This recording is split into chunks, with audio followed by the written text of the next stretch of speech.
بھی فیصلہ دے چکے ہیں، اگر اس کے اوپر ریویو آتا ہے تو وہ بھی تو وہی سپریم کورٹ کا بینچ ہے نا جو پہلے سپریم کورٹ کا بینچ تھا. تو کیا جس طریقے سے مخصوص نشستوں سے متعلق فیصلہ آیا، 13 رکنی فل کورٹ تھا، اور کیا اس کے اوپر جو نظر ثانی آئی ہوئی ہے، کیا 5 یا 7 رکنی اگر بینچ بنتا ہے، کانسٹیٹیوشنل بینچ بنتا ہے، تو یہ بتائیں کہ کیا وہ 5 سے 7 رکنی بینچ کا فیصلہ مانا جائے گا یا پھر وہ 13 رکنی بینچ کا فیصلہ مانا جائے گا؟ اور کیا وہ ریویو یہ سن سکتے ہیں یا پھر وہی کورٹ سنے گی؟ وہی کورٹ سنے گی تو پھر جو نئی ترمیم آئی ہے تو وہ کہاں جائے گی؟ اس کا سوال کسی کے پاس نہیں ہے. کچھ وکلاء یہ کہہ رہے ہیں کہ نہیں سن سکتی کانسٹیٹیوشنل بینچ 7 رکنی یا 5 رکنی نہیں سن سکتی کیونکہ وہ بینچ بڑا تھا، لہٰذا یہ ایشو بن گیا. پھر جو تشریحات آتی ہیں، 9 رکنی تشریحات بینچ نے کی ہے کسی آئین کی تشریح یا کسی کلاز کی تشریح، تو پھر جب یہ معاملہ اس کے اوپر آئے گا اسی بینچ کے پاس اور وہ بینچ بڑا ہوگا جس نے پہلے تشریح کی ہوئی ہے، اس کو یہ ختم کیسے کریں گے؟ پھر اس کا حل کیا ہے؟ پھر چیلنج کرنے کا پروسیجر کیا ہے کہ کون سا فیصلہ ادھر چیلنج ہو سکتا ہے؟ یہاں پر بھی ابہام ہے. پھر اگر کوئی جج ریکیوز کر جاتا ہے، لیٹ سپوز جو بینچ بنایا جاتا ہے کانسٹیٹیوشنل بینچ، اس کا کوئی جج ریکیوز کر جاتا ہے تو پھر کیا اس کا پروسیجر، کیونکہ لکھا گیا ہے کہ جو سپریم جوڈیشل کونسل ہے یا سپریم جوڈیشل کمیشن ہے، جو بھی مطلب اس کو جو جج تعینات کرنے والا کمیشن ہے، کیا وہ دوبارہ اس کے پاس معاملہ جائے گا اور جو سماعت ہوگی وہ پھر نہیں ہوگی، یا پھر یہ ہوگا کہ جو باقی ججز ہیں وہ سنیں گے؟ پھر آئین کے اندر تو لکھا گیا ہے کہ اتنی رکنی بینچ ہوگا، تو وہ ایک ایشو ہے. پھر کون سا کیس کہاں چلے گا، اس کا میکنزم نہیں بتایا گیا، یہ ایشو پیدا ہو چکا ہے. اور آپ کو پتہ ہی ہے سپریم کورٹ کے ججز اب ہر معاملے کو ریفر کر رہے ہیں کہ یار یہ تو کانسٹیٹیوشنل بینچ کا معاملہ ہے، آپ ادھر بھی جوا دیں. تو یہ جو پینڈنسی آف کیسز ہے وہ بڑھنا شروع ہو جائے گی، یہ حکومت کے لیے بڑا چیلنج بن جائے گا، اور جسٹس یحییٰ افریدی صاحب کے لیے بھی بڑا ایشو پیدا ہو جائے گا. پھر پریکٹس اینڈ پروسیجر کمیٹی جو بنائی گئی تھی، اس کا کیا اختیار رہ جائے گا؟ کیا وہ کانسٹیٹیوشنل بینچ کے کیسز کا بھی ڈیسائیڈ کرے گی یا پھر عام کیسز کا فیصلہ ڈیسائیڈ کرے گی؟ اور اگر کرے گی تو پھر اس بینچ کی حیثیت کیا رہ جائے گی؟ وہ جو آرڈیننس حکومت لائی تھی پھر وہ کدھر جائے گا؟ اس کا ایشو پیدا ہو گیا ہے. پھر ایک اور کہ فل کورٹ کون بلائے گی اور فل کورٹ کی تشریح کیا ہوگی؟ اگر کانسٹیٹیوشنل میٹرز کے اوپر صرف 5 یا 7 رکنی بینچ بیٹھے گا تو اگر فل کورٹ بٹھانا ہو تو وہ بلائے گا کون اور فل کورٹ بیٹھے گا کون؟ کیا وہ 7 رکنی فل کورٹ ہوگا یا پھر جتنے 16-17 ججز ہیں سپریم کورٹ کی وہ فل کورٹ ہوگا؟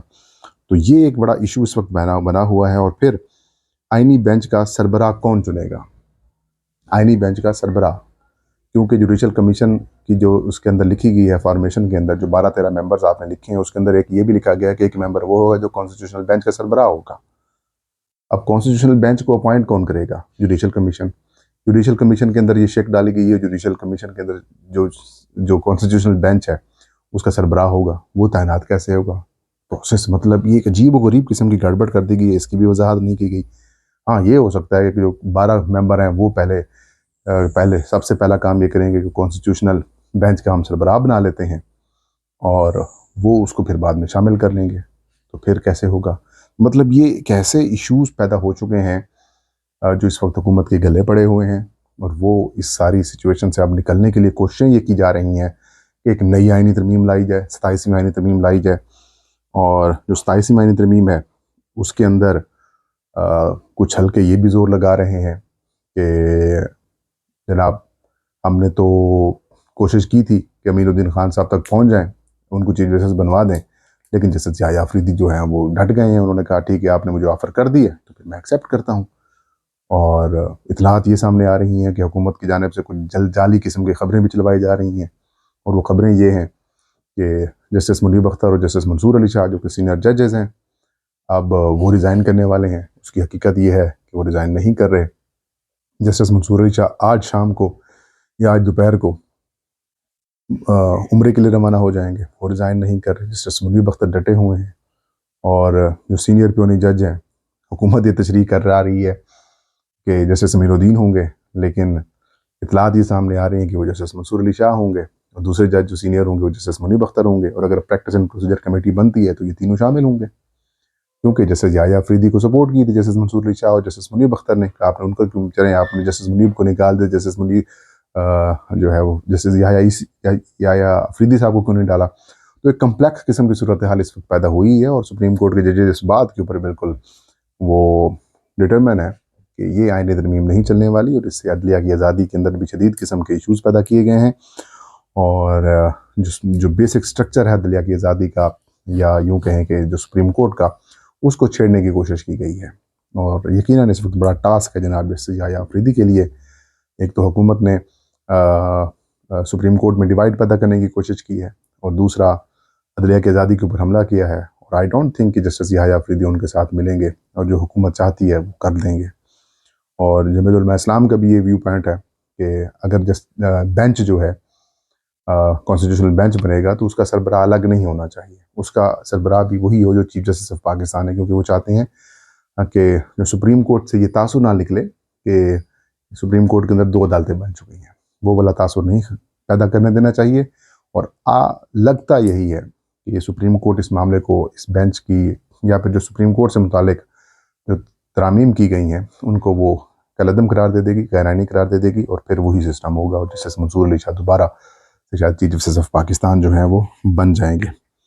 میں بلیم گیم میں تو نہیں پڑتا، لیکن ابھی بھی دوبارہ منت ترلے کیے جا رہے ہیں، آپس میں مشاورت کی جا رہی ہے کہ کسی طریقے سے آئینی ترمیم لائی جائے، اور جو طاقتور حلقوں کو کچھ بھی نہیں ملا اس ترمیم سے، الٹا اپنا بندہ بھی گنوا کے بیٹھ گئے ہیں۔ جو سب سے بڑی کامیابی آپ سمجھ سکتے ہیں کہ پاکستان کی جوڈیشری کے لیے سب سے اچھی خبر ہے، جو کہ بہت سارے وکلاء بڑے خوش بھی ہیں کہ جناب قاضی فائزہ صاحب سے ہماری جان چھوٹ جائے گی، اور وہ جو پلان کر کے بیٹھے ہوئے تھے کہ فیڈرل آئینی عدالت میں بیٹھ جائیں گے اور پھر چیف جسٹس آف پاکستان بن جائیں گے اور سپریم کورٹ آف پاکستان کو سیشن کورٹ طرح بنا دیں گے، تو وہ سارے پلان جو ہیں وہ ختم ہو چکے ہیں۔ تو یہ سب سے بڑی اچیومنٹ ہے۔ اس کے لیے کچھ لوگ تو یہ کہہ رہے ہیں کہ کسی کا بھی شکریہ ادا کرنے کا موقع ملے تو شکریہ ادا کرنا چاہیے، اور اس میں بڑا کلیدی کردار ہے جناب آن بورڈ تھے پی ٹی آئی اس معاملے میں، مولانا فضل الرحمان کا بڑا کردار ہے کہ انہوں نے کہا کہ ہم نے کالے نانگ کو کہ دانت توڑ دیے ہیں۔